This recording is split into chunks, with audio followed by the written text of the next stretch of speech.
Hai, sahabat semua. Hari ini bersama saya Nika Dek Junior Inise, program studi filsafat Hindu, jurusan Brahma Widya, Setah Negeri Mekutan Singaraja. Nah, ini merupakan tugas UAS atau tugas akhir dari dosen pengampun Putu Yuliani Dewi SAG dalam mata kuliah Filsafat Manusia.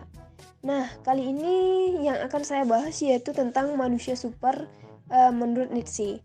Nah, bagaimana manusia super Nietzsche tersebut? Nah, yuk kita cus pada slide dan pembahasan selanjutnya. Nah, sebelum kita membahas tentang manusia super menurut Nietzsche, kita akan bahas terlebih dahulu tentang biografi daripada Nietzsche. Nah, Nietzsche ini lahir pada tanggal 15 Oktober tahun 1844 dan meninggal pada tanggal 25 Agustus tahun 1900. Nah, Nietzsche ini merupakan seorang filsuf Jerman dan seorang ahli ilmu filologi yang meneliti teks-teks kuno.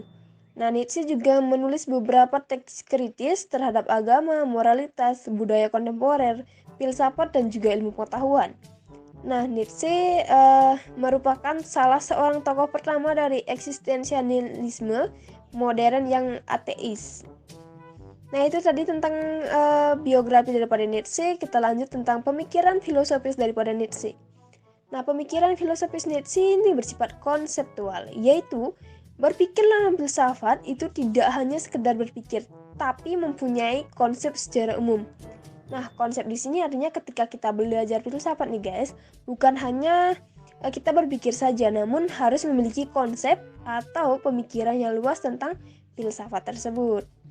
Nah, kemudian Nietzsche juga menyatakan bahwa pengetahuan itu merupakan suatu alat untuk mencapai sebuah kekuasaan.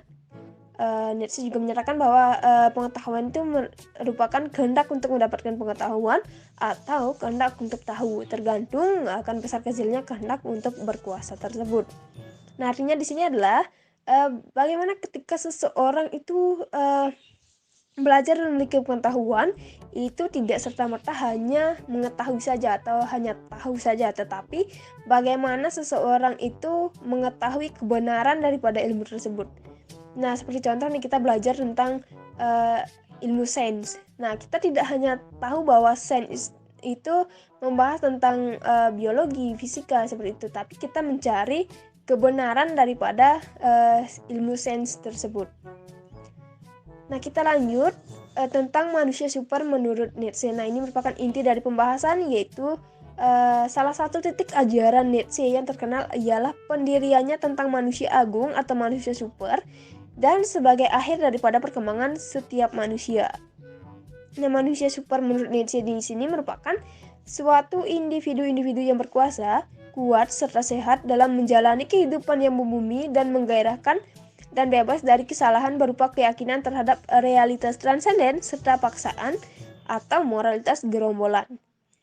Kemudian kita bahas tentang Nietzsche juga sering disebut sebagai pembunuh Tuhan.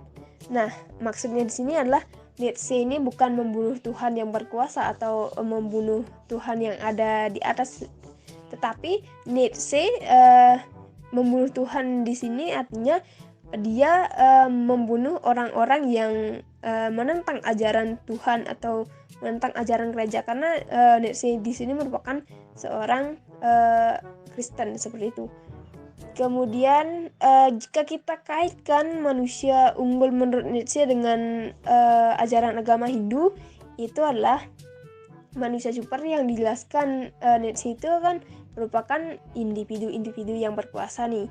Nah, individu yang kuat, kemudian individu yang sehat. Nah, ketika individu yang kuat dan individu yang sehat itu sudah tentu bisa menjalani kehidupan dengan baik. Kemudian jika kita kaitkan dengan ajaran agama Hindu, manusia yang terlahir itu memiliki yang namanya Tri Pramana, yaitu yang pertama ada Sabda, Bayu, dan juga Idep. Nah, Sabda ini Sabda, Bayu, Idep ini merupakan bagian-bagian daripada Tri Pramana dalam agama Hindu. Nah, dari sinilah dari adanya Sabda, Bayu, dan Idep ini manusia yang lahir itu disebut dengan manusia yang sempurna. Karena Sabda, Bayu, dan Idep itu hanya dimiliki oleh manusia. Manusia yang diciptakan oleh Tuhan dan yang tidak dimiliki oleh makhluk lainnya. Kemudian manusia yang kuat itu adalah manusia yang memiliki stula sarira, kemudian sukma sarira, kemudian antakarana sarira. Karena ketika manusia itu lahir tanpa adanya stula sarira, antakarana sarira maupun sukma sarira tersebut, manusia tidak akan lahir dengan sempurna.